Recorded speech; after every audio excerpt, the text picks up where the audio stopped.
questions, please?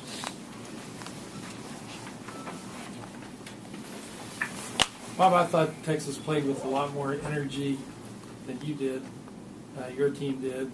Was this a hangover from Oklahoma State, or did you see it that way? Did you ever go 4 for 25? Yeah, a lot of times. Did you? Drained your energy, doesn't it? Yeah.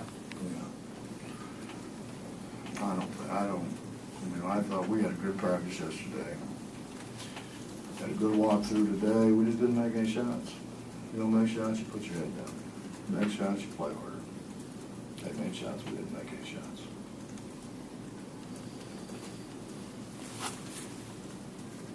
He was also. You really can't say we didn't play hard because those guys, we played till the end.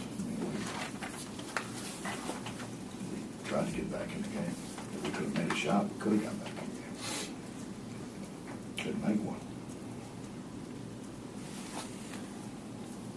You suffered inside as well. They got a lot of second chance points.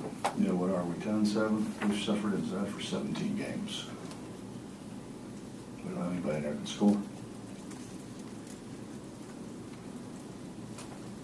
Coach, you mentioned you couldn't make shots. Did you think you took good shots, or did you think they were? I thought for the most part we took makeable shots. You know, for some reason, unbeknownst to me, we have started pump faking when we're open and then dribbling into people. I don't understand the value in that, but we had some catch and shoot shots we didn't shoot. We had shots that those guys make. I mean, Terry and Aaron make those shots. Remy generally makes those shots. We didn't make any.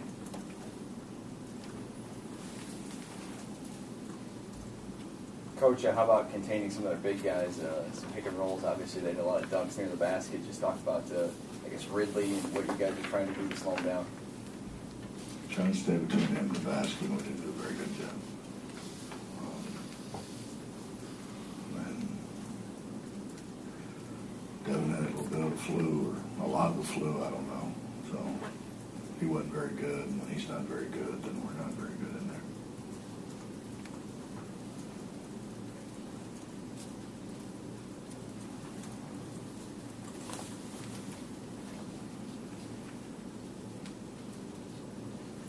Their transition early, especially in the first half, seemed to really hurt you as well. I'm sure you were expecting that. Yeah. What is it that causes guys to not get back after you preach it? I don't know. Ask them. Okay. I'm sure they had a great answer.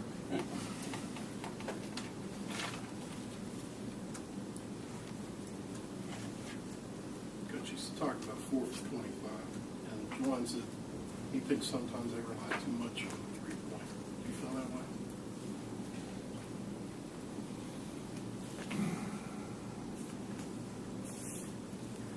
I don't know. When you're 4 for 25, obviously. But I'm not sure Mitch stepping inside the 3 would have made us make them any better. You know, when it's short every time, it's going to be short probably. Well, it was short. When we stepped inside the 3.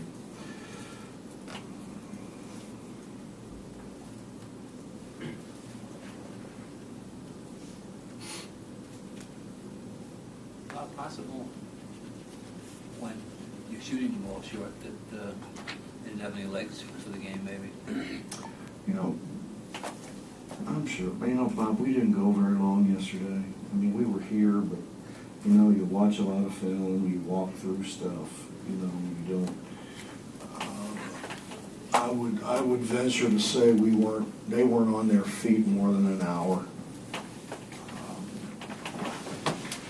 So, and they were bouncy. I mean, they really were. I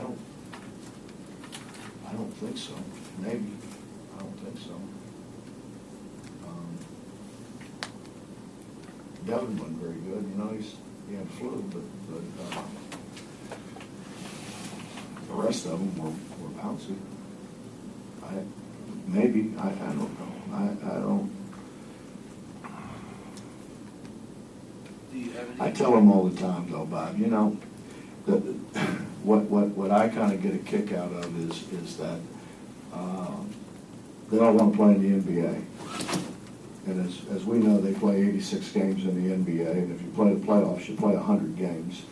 And then those guys, when they get done, they go run on the treadmill to make sure that they're on shape after they've played 40-some minutes. And they fly from city to city. You know, they don't. It's not like they play at home. They don't play at home and then have a day off and play at home very often. They do sometimes, but they all want to do that. But by God, this is hard. I mean, when our season's over, they haven't reached the All-Star break. You know, and we're talking about 30-some-year-old guys in a lot of instances. So. Old guys better than young guys. Well, you know, I'll tell you, and the game's faster too, by the way.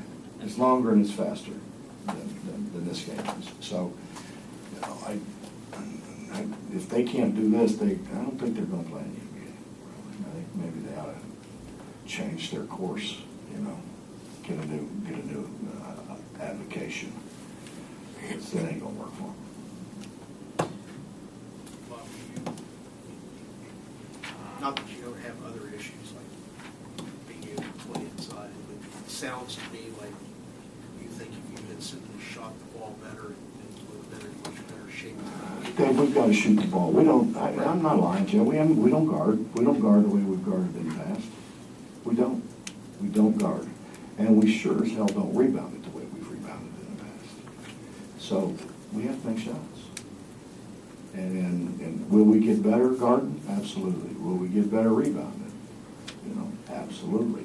But, you know, it's like I continue to tell you, you know, Deshaun as a sophomore he didn't play every play now. Wellington didn't play every play. Missoula didn't play every play. And I remember our first scrimmage, Missoula threw it out of bounds 7 times. Came over, said, I suck, take me out. I said, no, I'm just trying to before you get them all out of your system now. Just keep throwing it out of bounds, get it all out of your system now. You know, we're freshmen and sophomores. I mean, I understand they're freshmen and sophomores too. They made shots the day we didn't. If in fact it is just you need to get them to shoot better, and I don't know, it is midway through the season now when you're not shooting the ball well and you keep shooting every day, is this one of those days where maybe on a day off you lock the doors and don't let them in just to get them away from them? No, I don't think they kill themselves on off days. No, I don't think you have to worry about that. I mean, they make them in shoot some free throws, but they're not doing full court drills. Believe me, that didn't happen.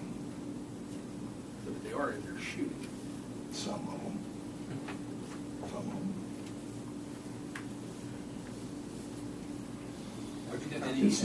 It's not like watching Kevin Jones in the summer go through his shooting deals. It's not like watching Deshaun go through his shooting drills in the summer, or Alex Ruoff for that matter. They're professionals, so they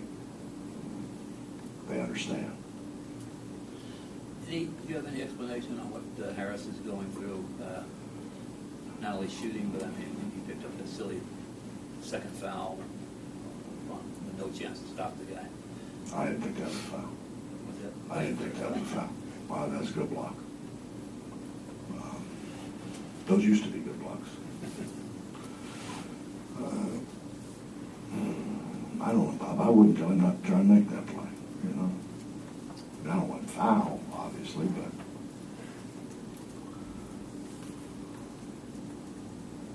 he's not making shots. He didn't make shots in practice, so he's not making shots. You know, it's sort of kind of like what, in conjunction a little bit of what, you know, Dave asked me. You can be in the gym all you want. If you shoot 100 shots and 96 of them hit the front of the rim, you're a bad shooter. You know? And if you're dumb enough to shoot 100 and have 96 of them hit the front of the rim and not change something, you're not very smart either. You know, so I'm not worried about guys being in the gym. It'd be nice You know, it's neuromuscular integration. You know, there's a reason why the same guy shoots the ball off the front of the rim every time. That's what he's ingrained in his neuromuscular pattern. It's hard to break. It's harder to break than it is to start. Bob, to close the first half, Texas won a 16-2 run. Rick said that was probably the best his team's played this year. What did you? We had Aaron and Terry on the bench. That's how it all started. Aaron got 2 fouls, and we took him out, and Terry said he was tired. So we don't score very good with those guys on the bench. Obviously, we don't guard very good either, but we don't score very good with those guys on the bench.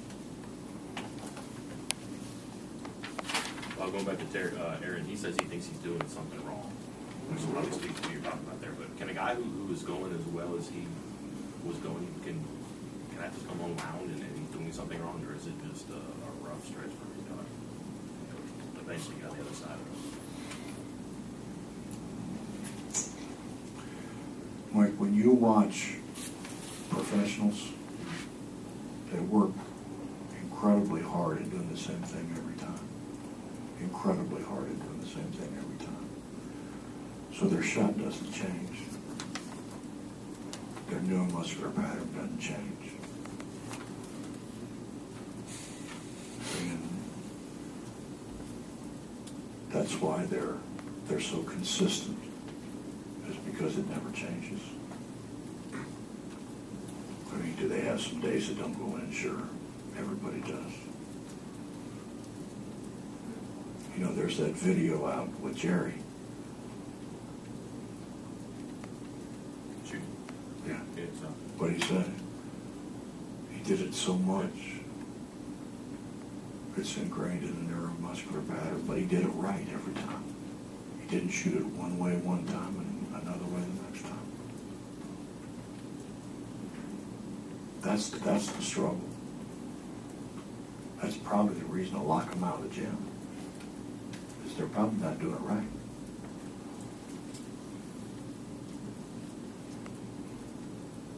You've talked a number of times before about when you're not shooting, there's other things that can still be done. How do you get that ingrained into young kids, and where is that process at with these guys? Oh, Justin, we're making progress. I mean, they didn't quit. Right. They didn't quit. I mean, we ended up turning them over 18 times. They didn't quit. That itself, I think, is a start. They're going to keep playing. They're not going to lay it down. And it would have been easy to when you shoot it as bad as we shot it. It would have been easy to. They didn't do that. The other, like, the rebounding, defense, that's got to come. Wait a minute, now think about what you're asking me. I got Nate Adrian at about, 210, 215 pounds. I got Remy, who's 210. You know, I got Brandon, who's a stick. And if I don't have Devin to go put a big body on a big body, could you block out Ridley? Probably not. You weigh more than they do, probably. I bet he'd move you too. We needed a big body. Devin's the only big body we have. Devin's 255, 260 pounds. And they're not 210, 215 pound guys that are, kind of pogo stick guys that really jump and all that. They're not that either. So we got our man.